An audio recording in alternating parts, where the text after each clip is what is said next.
राजापुर नाम के गांव में मनोज अपनी पत्नी रेखा और एक बेटा सोमेश के साथ रहता था। मनोज के घर के हालात बहुत ही खराब थे। मनोज और रेखा दोनों खेतों में मजदूरी करते थे। गांव में हर किसी की शुरुआत भजन से होती और रात भी भजन से ही होता। मनोज बहुत ही सुंदर भजन गाता था। वो सिर्फ भजन ही नहीं, कई प्रकार के गाने भी गाता था।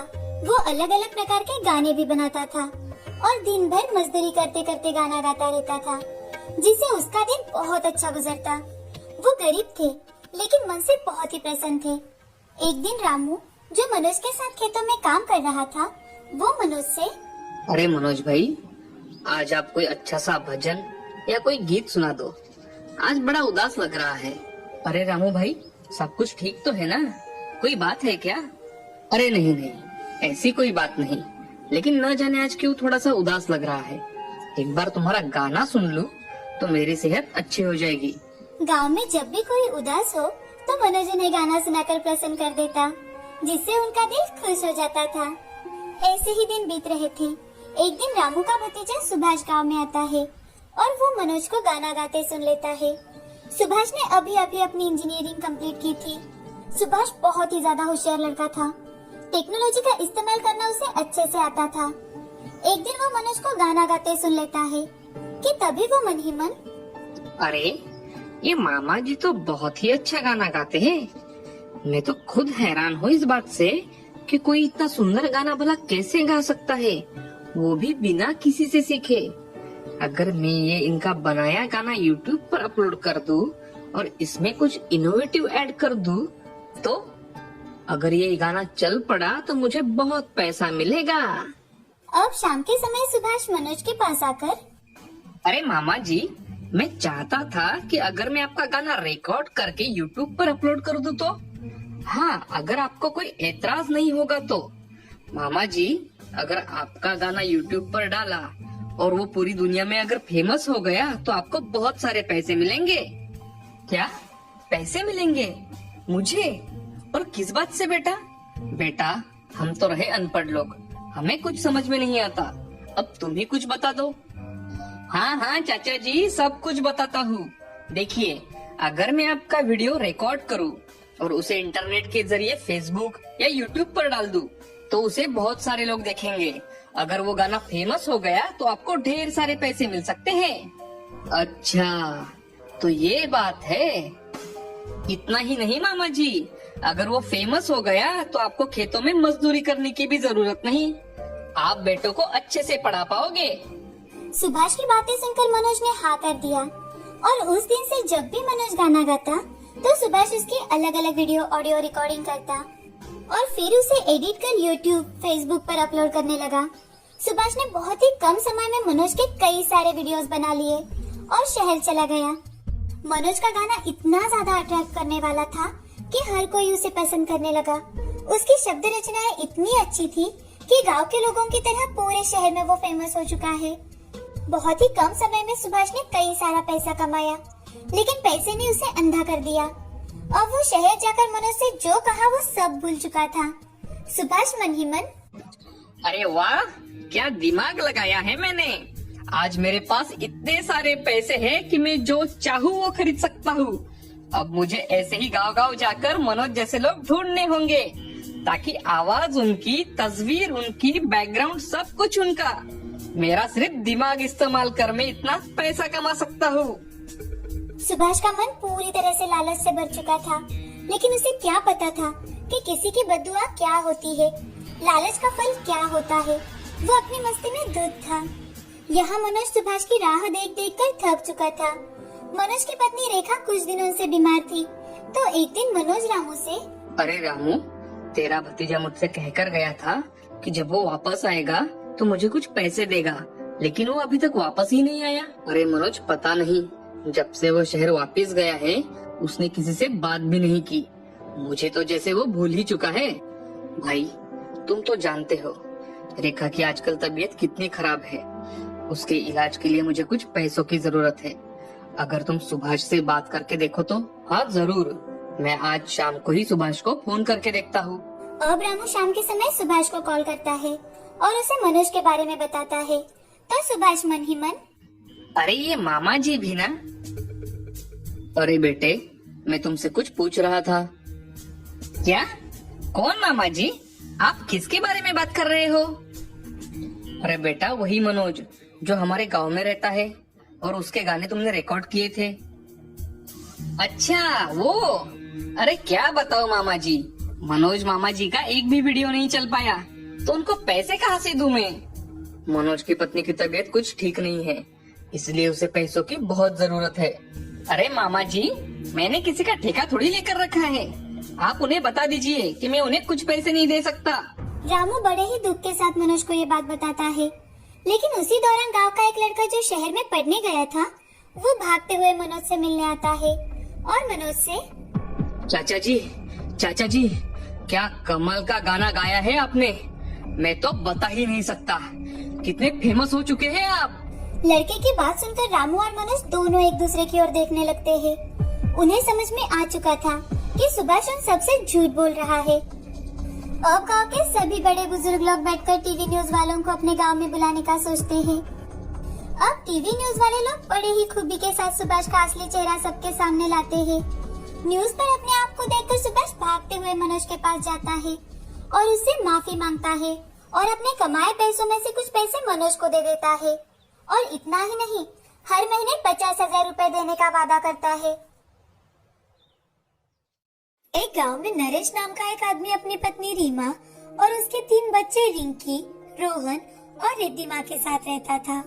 वो लोग बहुत ही गरीब थे। नरेश खेती किया करता था और रीमा खेत की सब्जियां लेकर घर घर जाकर बेचा करती थी।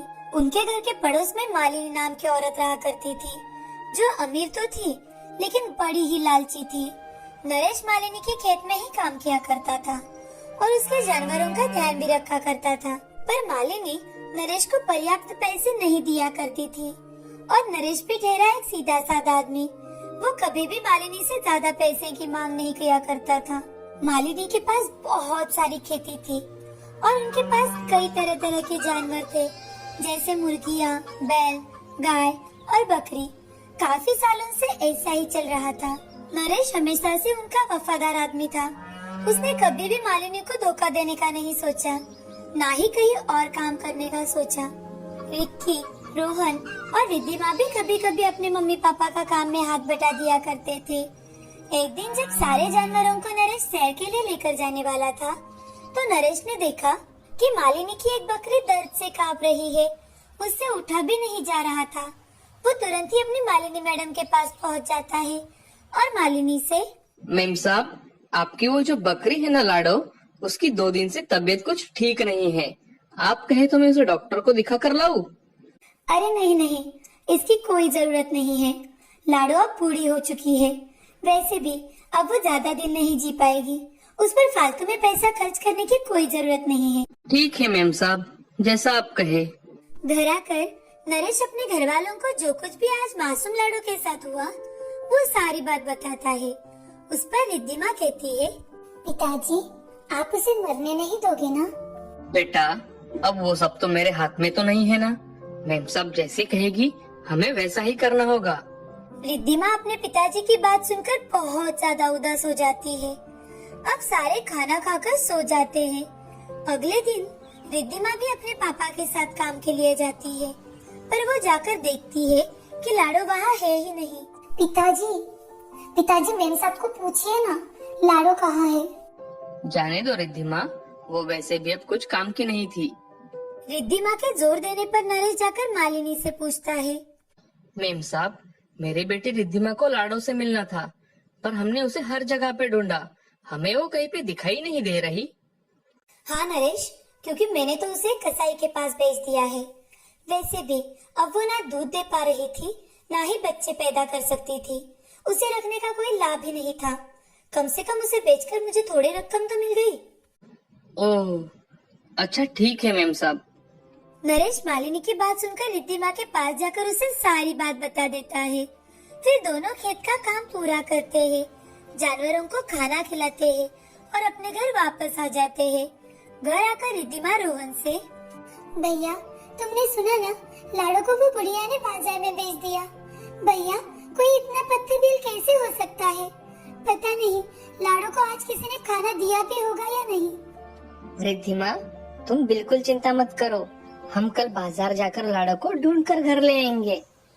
अगले ही दिन रोहन और रिद्धिमा बाजार पहुंच जाते हैं, जहां मालिनी ने लाड़ो को बेचा था, पर उन्हें लाड़ो कहीं नहीं मिलती। पूरा दिन बीत जाता है। रिद्धिमा और रोहन लाड़ो की खोज में यहाँ वहाँ घूमते हैं, लेकिन उन्हें लाड़ो कहीं नहीं नजर आती। दोनों निराश होकर घर जा ही रहे थे, अचानक से उन्हें घर जाने के रास्ते में लाड़ो एक कूड़े के ढेर के पास दिखाई देती है। लाड़ो को देखकर रिद्धिमा की खुशी का तो कोई ठिकाना ही नहीं रहता। वो भागकर लाड़ो को गले लगा लेती है। रिद्धिमा और रोहन उसे उठाकर घर लेकर जाते हैं और उसे पेट भर कर चारा खिलाते हैं। घर ले जाने के बाद रिद्धिमा उसकी मरहम पट्टी करती है और फिर सब चैन से सो जाते हैं। सब सोने के बाद लाड़ो रिद्धिमा के पास जाकर रिद्धिमा से, रिद्धिमा, मैं कोई साधारण बकरी नहीं हूँ, मैं एक जादुई बकरी हूँ। तुमने मेरी बहुत अच्छे से देखभाल की है, इसीलिए मैं तुम्हारी 3 इच्छाएं पूरी करूंगी और वो 3 इच्छाएं 3 दिन में पूरी हो जाएंगी। रिद्धिमा को लगता है कि वो शायद कोई सपना देख रही है। हे भगवान, मुझे नींद से जगा दो, मैं ये क्या सपना देख रही हूँ? रिद्धिमा, ये कोई सपना नहीं है, ये सब हकीकत में हो रहा है। जल्दी बताओ, तुम्हारी पहली इच्छा क्या है? मुझे बहुत सारे पैसे चाहिए। ये सुनकर लाड़ो वहाँ से गायब हो जाती है और रिद्धिमा भी गहरी नींद में चली जाती है। अगली सुबह जब रिद्धिमा उठती है तो उसे लगता है कि कल रात उसने एक सपना देखा जिसमें लाड़ो उससे बात कर रही थी। वो उठते ही लाड़ो के पास जाकर देखती है तो उसकी आंखें खुली की खुली रह जाती है। लाड़ो एक सोने के सिक्के से भरे हुए मटके के पास बैठी हुई थी। ये सब देख रिद्धिमा खुशी से चिल्लाने लगती है और रात में हुई घटना के बारे में सबको बताती है। फिर सब लाड़ो को घूर घूर कर देखने लगते हैं, पर वो तो एक घायल बकरी थी। दूर दूर तक उसमें जादुई बकरी जैसा कुछ भी दिखाई नहीं दे रहा था। पूरा दिन बीत जाता है। अब रात के समय सारे खाना खाकर सो जाते हैं। जब सभी गहरी नींद में थे तो लाड़ो रिद्धिमा को फिर से जगाती है और उसकी दूसरी ख्वाहिश पूछती है। मेरी दूसरी ख्वाहिश ये है कि हम एक आलीशान महल में रहे। अगले दिन जब सब उठते हैं तब अपने आप को एक महल में पाकर चौंक जाते हैं। किसी को भी विश्वास नहीं होता कि एक बकरी इतना कुछ कर सकती है। तुम ये अपना रूप सबके सामने धारण क्यों नहीं करती? रिद्धिमा, असल में मैं एक परी हूँ। एक बार एक ऋषि परी लोग में आए थे और मैंने उनका अपमान किया था। तभी उन ऋषिवर ने मुझे एक श्राप दिया था और मैं बकरी बनकर धरती पर आ गई। और जब तक मैं किसी नेक दिल परिवार की मदद नहीं करती तब तक मैं इस श्राप से मुक्त नहीं हो सकती हूँ। तुम्हारे पिताजी ने और तुमने हमेशा बिना किसी स्वार्थ के मेरा ख्याल रखा है, इसलिए तुम तुम्हारी आखिरी इच्छा मुझे बताओ और मुझे इस श्राप से मुक्त होने में मदद करो। अच्छा, चलो अब जल्दी बताओ, तुम्हारी आखिरी इच्छा क्या है? लेकिन हमें और कुछ भी नहीं चाहिए। तुमने पहले से ही हमारे परिवार के लिए बहुत कुछ किया है। अब भगवान की कृपा से हमारे पास सब कुछ है। तुमने भी तो मेरी जान बचाई है। अगर उस दिन तुम दोनों समय पर नहीं आते तो मैं वही जख्मी हालत में घुट घुट कर मर जाती और फिर अगला जन्म भी मुझे बकरी का ही मिला होता। मैं इस श्राप से मुक्त नहीं हो पाती। मैं तुम्हारी बहुत बहुत आभारी हूँ। चलो जल्दी से सुबह होने से पहले मुझे अपनी आखिरी इच्छा बताओ ताकि अगली रात में अपने श्राप से मुक्त हो सकूं। बस मुझे और एक दिन ही बकरी के रूप में अपना जीवन बिताना होगा। कृपया जल्द मुझे अपनी इच्छा बताओ। हमारी अपनी खेती नहीं है। मैं चाहती हूँ कि हमारे पास भी अपनी खेती हो।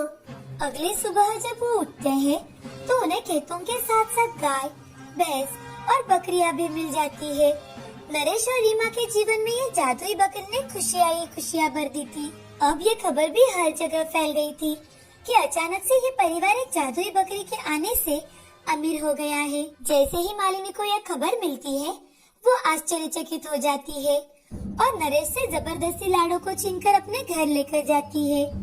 जैसे ही रात होती है वो लाड़ो के पास जाती है और उससे, हे जादुई बकरी, तुम मुझे नरेश और रीमा से भी बहुत ज्यादा अमीर बना दो और फिर से नरेश और रीमा को मेरे घर के नौकर बना दो। तभी लाडो अपने श्राप से मुक्त हो जाती है और एक सुंदर से परी के रूप में आ जाती है और वो मालिनी से अरे मूर्ख, तुमने अपने लिए कुछ मांगा होता तो मैं तुम्हें जरूर अमीर बना देती, लेकिन तुम तो दूसरों का बुरा सोचकर सिर्फ खुद को अमीर बनाना चाहती हो। जाओ, मैं तुम्हें अब इस गांव की सबसे गरीब औरत बना दूंगी और तुम्हें जिंदगी भर दूसरों के घर के काम करने पड़ेंगे। ऐसा कहकर परी वहाँ से गायब हो जाती है। जैसे ही परी गायब होती है, मालिनी के लालच की वजह से उसका पूरा घर जलकर राख हो जाता है। ये बात अगली सुबह ही सारे गांव में फैल जाती है। लोग अब मालिनी पर हंसने लगे थे। अपने लालच के कारण मालिनी को अब घर घर जाकर काम करने की नौबत आ चुकी थी। उसके लालच ने ही उसे डुबाया था। तो कहते हैं ना दोस्तों, अन भला तो सब भला। लालच हमारा हमेशा ही नुकसान करता है, इसलिए हमारे पास जो कुछ भी है उसी में खुश रहना चाहिए।